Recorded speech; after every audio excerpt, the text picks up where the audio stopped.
नमस्ते दोस्तों, आप सभी का हमारे ओम नमः शिवाय चैनल पर स्वागत है। सोमवार का दिन भगवान शिव का दिन माना गया है।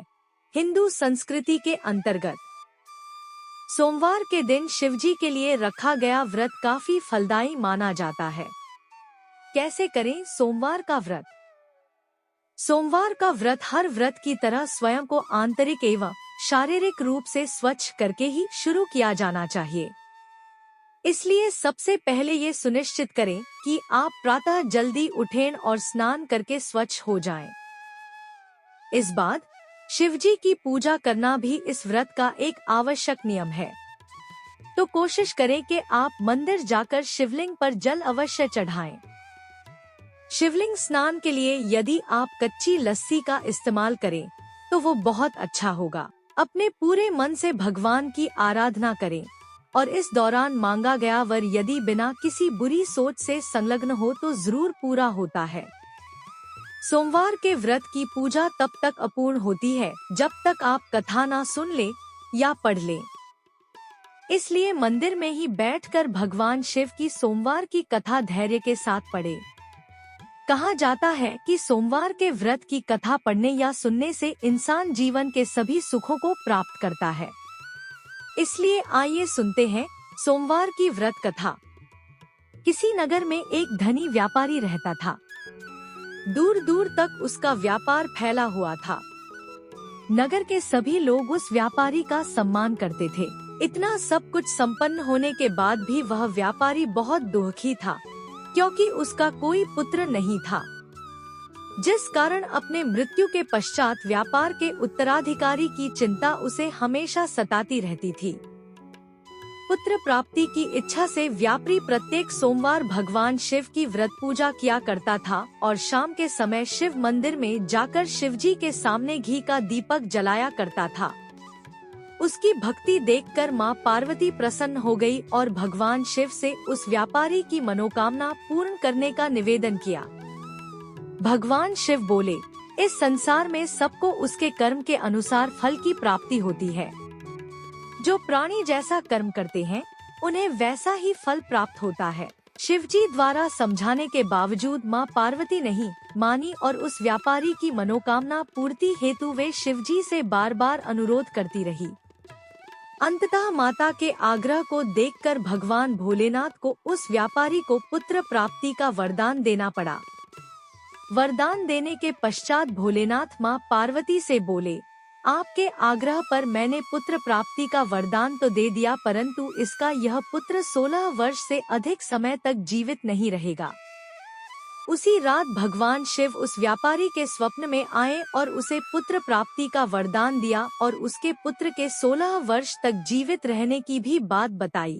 भगवान के वरदान से व्यापारी को खुशी तो हुई, लेकिन पुत्र की अल्पायु की चिंता ने उस खुशी को नष्ट कर दिया। व्यापारी पहले की तरह सोमवार के दिन भगवान शिव का विधिवत व्रत करता रहा।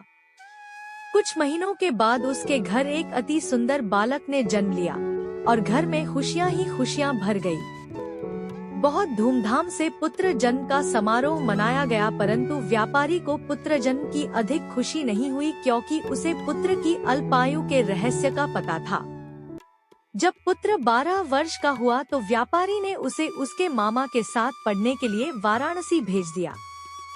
लड़का अपने मामा के साथ शिक्षा प्राप्ति हेतु चल दिया। रास्ते में जहाँ भी मामा भांजे विश्राम हेतु रुकते, वहीं यज्ञ करते और ब्राह्मणों को भोजन कराते। लंबी यात्रा के बाद मामा भांजे एक नगर में पहुँचे। उस दिन नगर के राजा की कन्या का विवाह था, जिस कारण पूरे नगर को सजाया गया था। निश्चित समय पर बारात आ गई, लेकिन वर का पिता अपने बेटे के एक आंख से काने होने के कारण बहुत चिंतित था। उसे भय था कि इस बात का पता चलने पर कहीं राजा विवाह से इनकार न कर दे, इससे उसकी बदनामी भी होगी। जब वर के पिता ने व्यापारी के पुत्र को देखा तो उसके मस्तिष्क में एक विचार आया। उसने सोचा, क्यों न इस लड़के को दूल्हा बनाकर राजकुमारी से विवाह करा दूं। विवाह के बाद इसको धन देकर विदा कर दूंगा और राजकुमारी को अपने नगर ले जाऊंगा।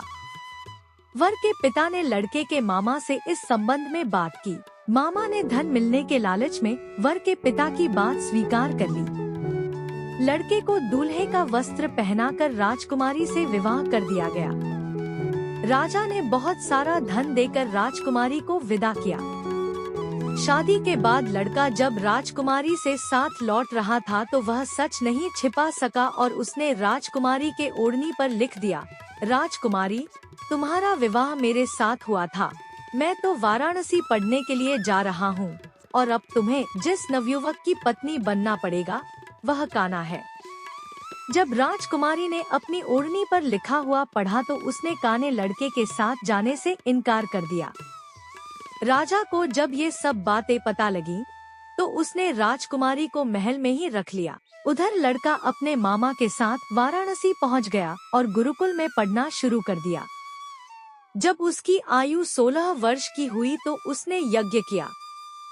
यज्ञ के समाप्ति पर ब्राह्मणों को भोजन कराया और खूब अन्न वस्त्र दान किए। रात को वह अपने शयन कक्ष में सो गया। शिव के वरदान के अनुसार शयनावस्था में ही उसके प्राण पखेरु उड़ गए। सूर्योदय पर मामा मृत भांजे को देखकर रोने पीटने लगा। आसपास के लोग भी एकत्र होकर दुख प्रकट करने लगे।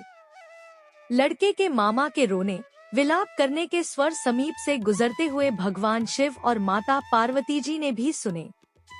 माता पार्वती ने भगवान से कहा, प्राणनाथ, मुझे इसके रोने के स्वर सहन नहीं हो रहे, आप इस व्यक्ति के कष्ट को अवश्य दूर करें।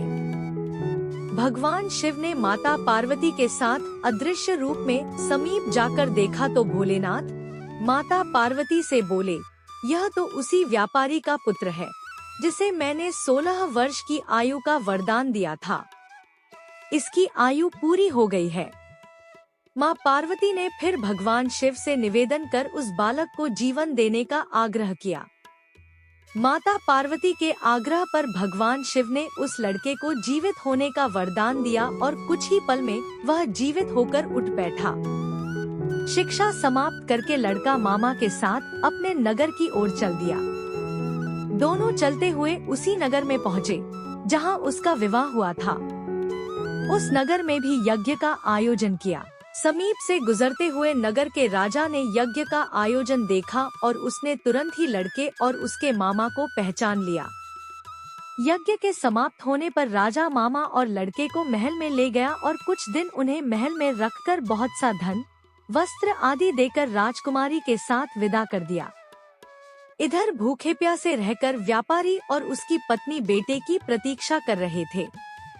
उन्होंने प्रतिज्ञा कर रखी थी कि यदि उन्हें अपने बेटे की मृत्यु का समाचार मिला तो दोनों अपने प्राण त्याग देंगे, परंतु जैसे ही उसने बेटे के जीवित वापस लौटने का समाचार सुना तो वह बहुत प्रसन्न हुआ।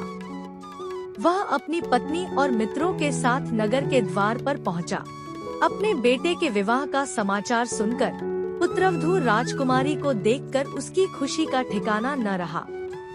उसी रात भगवान शिव ने व्यापारी के स्वप्न में आकर कहा, हे श्रेष्ठी, मैंने तेरे सोमवार के व्रत करने और व्रत कथा सुनने से प्रसन्न होकर तेरे पुत्र को लंबी आयु प्रदान की है।